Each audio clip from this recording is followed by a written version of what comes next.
Uncontrolled Substances en 60 segundos. Vale, o primeiro disco de Inspecta Deck, a verdade é que se fixo esperar. Casi todo o mundo o sabe, pero se non o sabedes, basicamente hubo unha inundación no estudio de producción de RZA, que estaba no seu soto. Basicamente un montón de beats que eran do disco de Inspecta Deck, de You Got, de Mastakila e tal, morreron, desapareceron, se destruíron os discos, etc.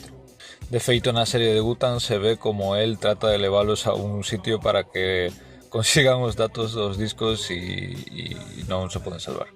Eso, por outra banda, fixo que Inspecta Deck empezase a producir el mesmo. Tamén ten produto de RZA, True Master, Pop Disciple, Pete Rock.